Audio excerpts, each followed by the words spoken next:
En el año 2013, Nicolás Maduro toma el poder en Venezuela y durante toda esta conversación quiero que recuerden ese número, el 2013, porque fue exactamente en el 2013 donde la historia de Venezuela, que ya tenía problemas, se fue a peor. Esta es una gráfica del Producto Interno Bruto per cápita desde el final de la Segunda Guerra Mundial hasta el 2022, donde vemos cómo es exactamente en el 2013 que el Producto Interno Bruto per cápita de Venezuela colapsa. Colapsa de una manera histórica que no se había visto en la historia moderna en otros lugares del mundo, fuera de zonas en guerra, fuera de países colapsados alrededor del Cuerno de África. Y aquí lo vemos combinado con el crecimiento de economías como Colombia y México. De hecho, colapsó tanto que la economía de Venezuela se fue a los niveles de países con muchos menos recursos y con mucha menos población, como Cuba, Bolivia o Nicaragua. E incluso Cuba, Bolivia y Nicaragua crecieron en su Producto Interno Bruto comparado con el magnánimo y desastroso resultado que ha sido Maduro en el poder. En el punto de que en el índice de cuáles son las ciudades donde mejor se puede vivir en el mundo, Caracas está en el peor lugar de América Latina y en uno de los peores lugares del planeta entero, muy, muy, muy de lejos al resto de capitales de América Latina. Y una respuesta clásica cuando se habla de esto es decir que la culpa es de las sanciones. Las sanciones de Estados Unidos son los culpables, no tienen nada que ver con Maduro o con Chávez, son las sanciones. ¿Recuerdan cuándo Maduro entró al poder? En el año 2013, pues hablemos de las sanciones. Primero que todo hablemos del país más sancionado que hay previo a la guerra de Ucrania, Irán.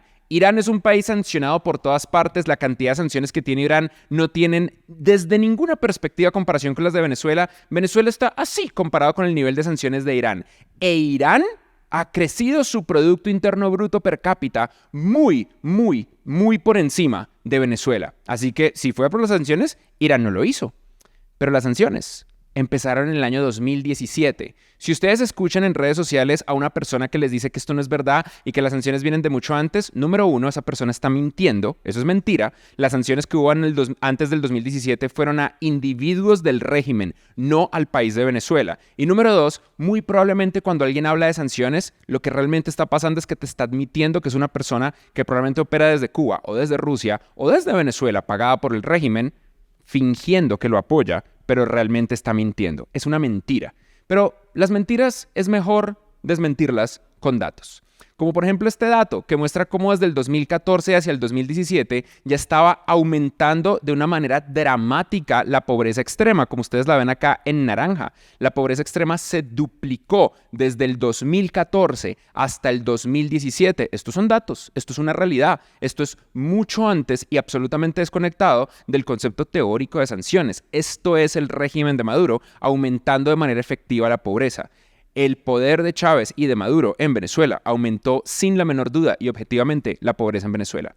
Pero eso no es lo único que pasó. También explotó el cambio del dólar. El dólar se volvió inaccesible en Venezuela a un nivel ridículo y este número empieza a crecer de manera hiperexponencial en el 2012 y continúa. Acá ustedes pueden ver el valor teórico del bolívar, teniendo en mente que el bolívar ha sido una moneda constantemente devaluada comparado con el dólar en el mercado negro, que es el dólar real que se usa en Venezuela. Y una cosa muy, muy triste de este gráfico, que no sé si ustedes alcanzan a ver, es que este no es un gráfico normal. Esto es un gráfico logarítmico, lo que significa que la curva sería hiperexponencial si la mostráramos en números normales. También tenemos en mente la inflación. Aquí ustedes ven en rojo la teórica inflación que reporta de manera oficial el régimen de Maduro, más o menos desde que empezó, en enero del 2013. Pero en azul ustedes ven los niveles absurdos y explosivos de inflación que ha tenido Venezuela a lo largo del tiempo. ¿De dónde vienen estos números? Quédense con este gráfico un minuto y comparémoslo con otros gráficos, como por ejemplo la caída en desgracia del petróleo venezolano. El petróleo venezolano iba creciendo y el petróleo venezolano es un petróleo muy complejo porque es un petróleo impresionantemente abundante, pero que requiere una capacidad técnica y tecnológica alta para poder extraerlo de una manera productiva. Cuando Chávez entra en el poder, los empleados de PDVSA, que son técnicos, hacen una protesta Y la respuesta de Chávez, como es la respuesta de cualquier autócrata, fue despedirlos a todos y reemplazarlos por gente leal al partido. Esto empezó sistemáticamente a destruir a una de las empresas más poderosas de la historia de América Latina hasta el punto de la absoluta desgracia. Ustedes pueden ver acá el paro general que ocurre entre el 2002 y el 2003 y luego como cuando Chávez toma el poder se mantiene pero empieza a caer lentamente hasta que Maduro toma el poder y ocurre un colapso absoluto de PDVSA, la fuente más importante de dinero de Venezuela. La caída de Venezuela y la pobreza de Venezuela no tienen nada que ver con otra cosa que no sean las acciones de Chávez y Maduro. Estos son los datos. Y si alguien les dice que no, que les muestre datos, porque no hay. Igual estos no son los únicos datos, la evidencia es aplastante. Observen acá. Este gráfico es un poquito difícil de entender, pero quiero que por favor me sigan. Ustedes ven acá en las barras los ingresos que se obtienen por petróleo. Esos son los ingresos por petróleo. Y ustedes ven ahí más o menos en azul el régimen antes del socialismo bolivariano de Chávez y en rojo después de Chávez. Entonces ahí ustedes pueden ver cómo aumenta, de hecho, el ingreso de petróleo. ¿Cómo es posible que la pobreza se vuelva tal cuando aumenta el ingreso del petróleo? Pues porque se lo están robando. Y de hecho eso se puede ver en otro lugar completamente diferente. Ustedes pueden ver acá en este otro gráfico el porcentaje de inflación y pueden ver cómo estas rayitas negras son Nicolás Maduro y cómo desde que Nicolás Maduro llega la inflación explota de una manera demencial. De hecho, es una de las historias más tristes de un productor de petróleo porque aquí vemos cómo desde el 2013, fecha en la que Maduro entra en el poder, colapsa la exportación de petróleo y otros tipos de exportación de Venezuela al resto del mundo, al punto de que el país con más petróleo se volvió un país que tiene que importar petróleo. De hecho, cuando uno lo compara con otros países, es básicamente ridículo. Ustedes pueden ver acá, a lo largo del tiempo, en la línea de abajo, gracias a nuestros amigos de Latinometrics, la cantidad de reservas de crudo que tiene un país, Venezuela teniendo las reservas más altas, y luego su eficiencia de exportación. No hay un país más eficiente exportando a partir de su cantidad de reservas como Estados Unidos. Aquí ustedes ven a Arabia Saudita, que es bastante eficiente y tiene muchas reservas, y no hay un país más incompetente y extremadamente malo en hacer uso de sus reservas como lo es Venezuela acá en este gráfico. Compárenlo, por ejemplo, con México, que está por allá adelante, que no tiene tantas reservas, pero hace un buen esfuerzo, y con los otros países que ustedes tienen alrededor del mundo a nivel de petróleo. Por cierto, nuestros amigos de Latinometrics tienen un gran curso, el curso de visualización de datos Storytelling. Si a ustedes les gusta este tema de la visualización de datos, el curso de Latinometrics está bueno, y como ya tienen suscripción a Platzi, vayan y tómenlo. No fue lo único, por supuesto. Una de las cosas clásicas del chavismo es nacionalizar compañías. Chávez nacionalizó miles y miles y miles y miles de empresas, incluyendo empresas de fabricación de materiales, empresas de comida, empresas de todo, de la red eléctrica, de la industria, de la construcción. Esta nacionalización hizo que muchos emprendedores del país simplemente escaparan usando las mismas cosas de siempre, que el capitalismo es malo, que el imperialismo, que los empresarios todos son personas horribles. ¿Y cuál fue el efecto de esa nacionalización? Este es un estudio que publicó el Manhattan Institute, donde explica cómo el socialismo destruyó Venezuela. Y en este estudio publican una cosa aterradora. La producción de comida de Venezuela cayó en un 75%, mientras que la población creció un 33%, lo que por supuesto crea hambre. Y esa hambre no es pequeña. De hecho, observen esto. Esto es el gráfico de escasez de comida en Venezuela desde octubre del 2006 hasta enero del 2016. Ustedes pueden ver cómo es, y ya se lo imaginaron, en el 2013, cuando Maduro entra al poder, que empieza a crecer exponencialmente, un número que ya de por sí venía alarmantemente alto, y luego continúa ese crecimiento exponencial a lo largo del tiempo. El problema es tan grande que en febrero del 2018, Reuters publicaba esta noticia donde menciona que los venezolanos en promedio pesan 11 kilos menos y que el 90% en este momento vive en la pobreza. Y estos son datos de hace 6 años y en los últimos 6 años simplemente se ha puesto mucho, mucho peor. Por supuesto que cuando existe este nivel de hambre tan explosivo, aumenta explosivamente el nivel de violencia y esto convirtió a Caracas en la ciudad más violenta del mundo por muchísimos años.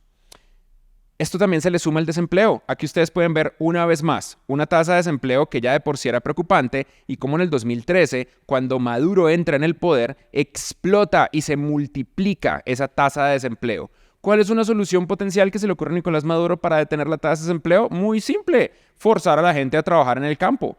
La idea terrible, económica, aterradora que tuvo Maduro en el 2016 fue que vamos a forzar a las personas que trabajan con nosotros a ir al campo. Forcémoslos a hacer trabajos forzados de arar la tierra y de agricultura porque seguro que eso soluciona todos los problemas, ¿verdad? Y mientras tanto, otra de las cosas que hizo Maduro, con línea acá en negro, fue reducir la inversión en salud. Maduro, de hecho, con Chávez ya venía reduciendo la inversión del porcentaje del Producto Interno Bruto de Venezuela que se hace en salud.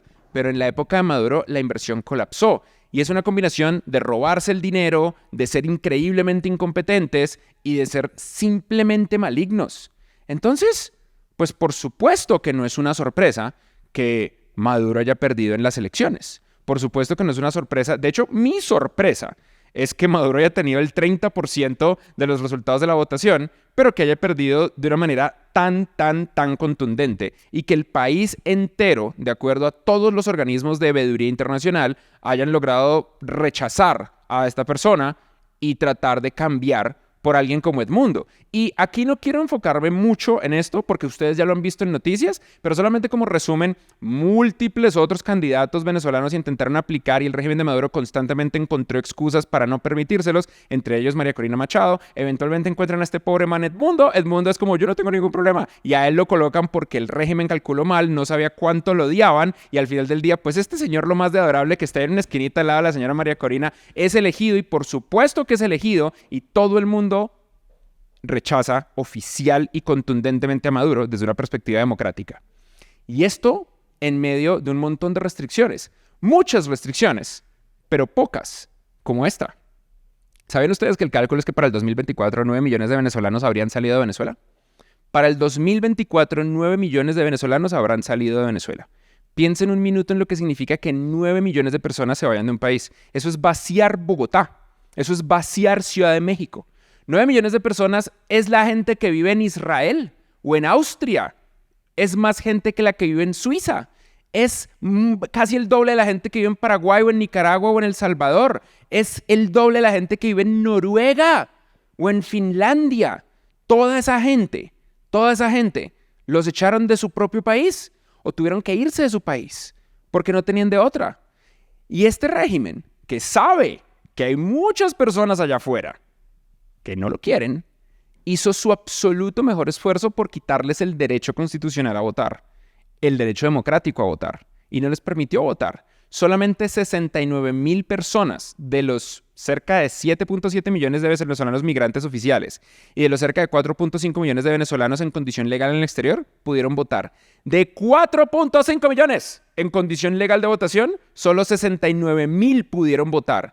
E incluso los que pudieron votar, les tocaba votar este tarjetón donde la cara de Maduro salía repetida una cantidad N de veces. Y aún así perdió por más del doble, por mucho más del doble. Por años, el régimen tanto de Chávez como de Maduro se han amarrado de que vienen organismos internacionales a revisar las elecciones y certifican que son de verdad, nosotros ganamos democráticamente.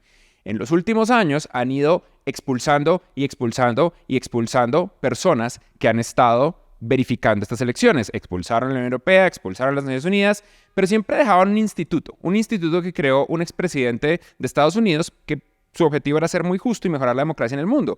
Y los mismos oficiales del régimen, Maduro, Diosdado Cabello, toda esta gente loca, constantemente decían que este instituto, el Centro Carter, de Carter Center, era en el que había que confiar. Ellos son neutrales, yo creo en ellos. Pues, ¿qué fue lo que dijo de Carter Center? Las elecciones presidenciales de Venezuela en el 2024 no lograron los estándares internacionales de integridad electoral y no pueden ser consideradas democráticas. Hasta el instituto, que históricamente siempre ha estado del teórico lado semineutral del chavismo, está diciendo acá que Maduro se robó las elecciones y es un dictador. Pero el mismo Maduro lo está diciendo. Ustedes todos vieron esto, ¿no? Estos fueron los supuestos resultados electorales de la Comisión Nacional Electoral y los publican porque algo que tiene el régimen de Maduro no solamente es una maldad brutal, sino una brutalidad estúpida. Y una de estas es que el 51.2% de los votos se los ganó Maduro, ¿no? Con 5.150.092 votos. Y Edmundo, 44.2%. Hagamos que no sea tanto, hagamos que estuvieran cerca, porque jajajaja. Pero cuando uno agarra los números en Excel y los expande, los decimales dan perfectos. Esto lo hemos visto muchos, esto ha estado de todo lado. Estos son los datos, esto no es falso, esto es lo que publicó el régimen de Maduro, esto no me lo inventé yo, esto es la realidad de la realidad. Y si ustedes creen que no, en este punto, o no saben matemáticas, que significa que los educó el Sistema Nacional Venezolano, lo siento mucho, grandes cursos de matemáticas en Platzi, o, que es lo más probable, ustedes no son personas de verdad. La gente que cree que esto es mentira, es gente que tiene que ser pagada por el régimen de Maduro. No hay ninguna otra explicación lógica racional. Ninguna otra. Esto es estúpido. Esto es obvio que se inventaron estos números. Se inventaron estos números, pusieron el número que se les dio la gana y no fueron lo suficientemente inteligentes de entender que el resto de los venezolanos sí son inteligentes y pueden hacer una pinche regla de 3. Una regla de 3. Estos son datos absolutamente robados.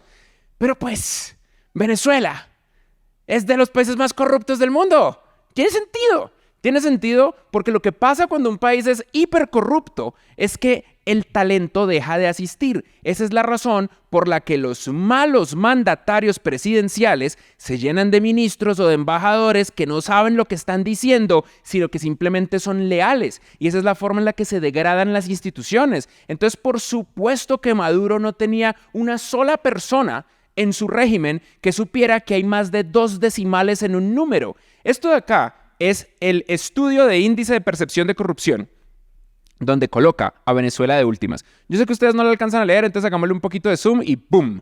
Venezuela es el país más corrupto del mundo, solamente por arriba de Somalia. Muy bien, le ganaron a Somalia. ¿Quién está por arriba de Venezuela? Lugares maravillosos donde uno tiene que planear sus próximas vacaciones, como Siria, Sudán del Sur, Yemen con los Houthis, cómo no, Nicaragua, Corea del Norte. Imagínense, Corea del Norte, mejor que Venezuela. Haití, mejor que Venezuela. Guinea Ecuatorial, Turmequistán, Libia. La realidad nueva de nuestro mundo es que estamos en un mundo donde es de dictaduras versus democracias. Cuando ustedes piensen en izquierda o derecha, y yo entiendo que es fácil decir que esto es 100% izquierda porque es 100% Maduro, no olviden que Gabriel Boric de Chile es de izquierda y fue de los primeros mandatarios en tener los huevos de salir a decir que Maduro se robó las elecciones. Entonces no lo olviden.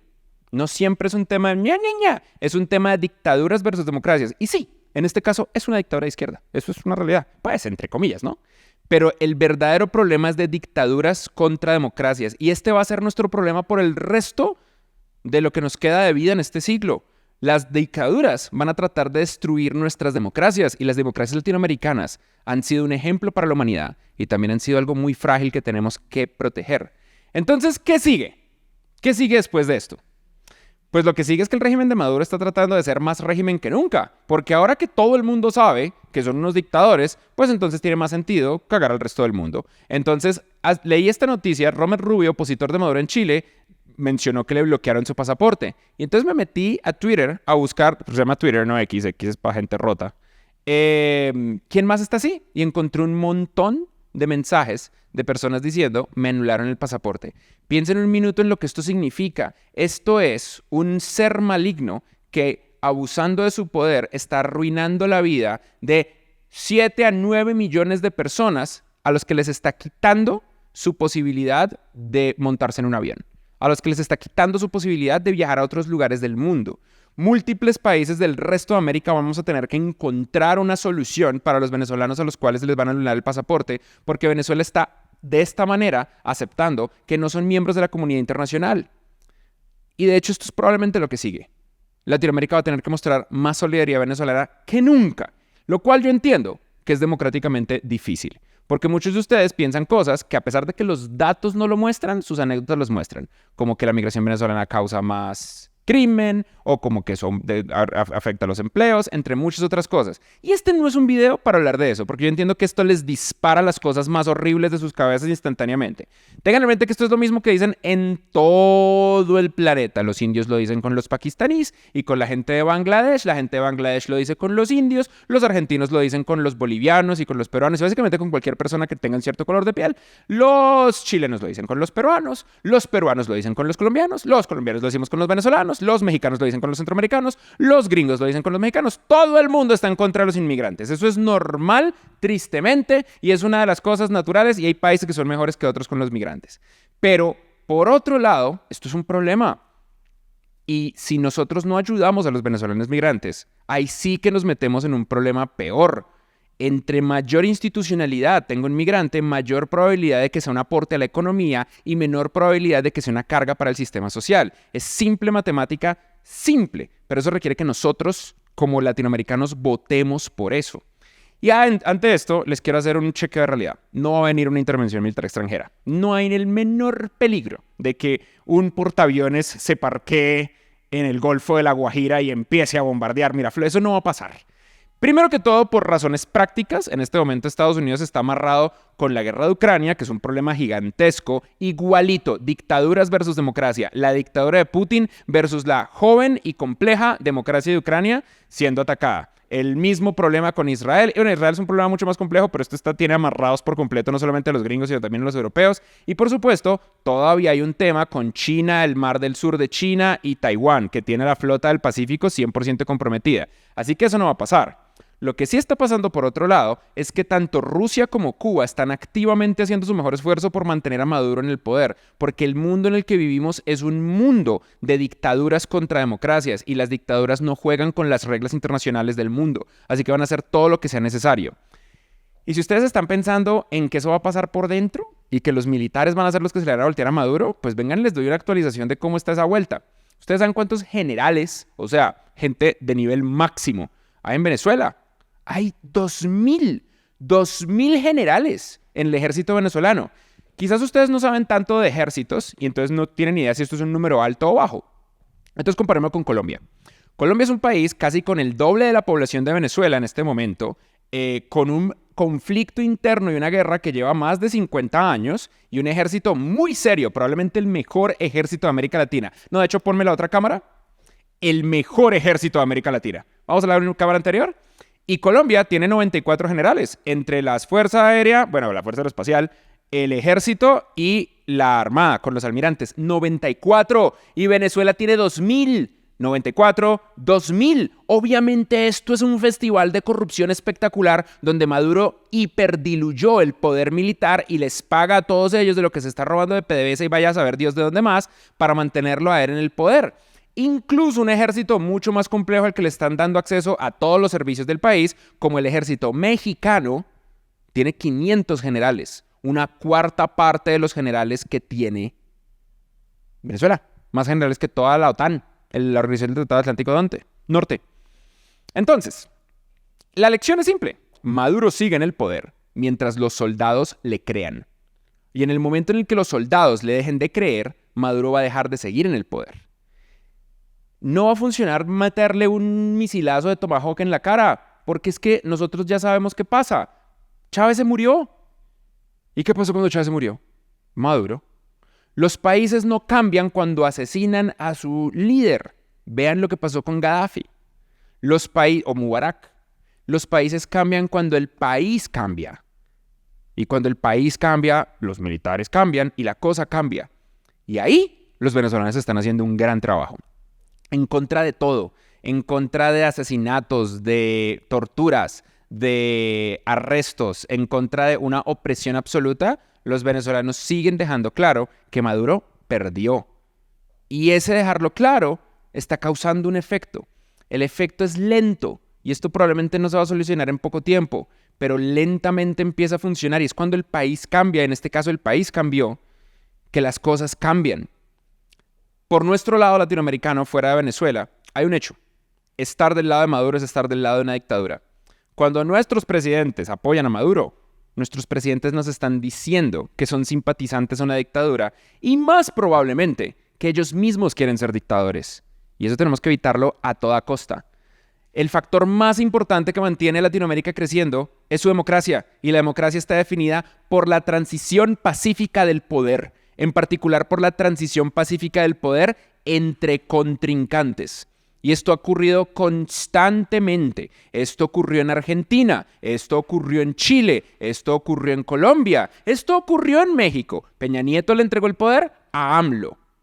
Milei tomó el poder de toda una historia de Kirchners. Boric recibió el poder de derecha hacia izquierda y Petro recibió el poder de Duque. Hay una transición pacífica del poder y todo intento a interrumpir la transición pacífica del poder en América Latina va a ser un intento en convertir a nuestro país latinoamericano en una dictadura como la de Venezuela. Por ningún motivo podemos permitir cambios constitucionales que permitan reelecciones. No importa la excusa que pongan. Por ningún motivo se puede permitir un cambio constitucional que permita reelecciones en América Latina. Y mientras tanto, Venezuela va a seguir haciendo su mejor esfuerzo por eliminar los símbolos de las cosas que ya no son verdad y por construirse en una mejor Venezuela. Nosotros lo mejor que podemos hacer es apoyarlos y pues yo mientras tanto ya tengo un nuevo wallpaper.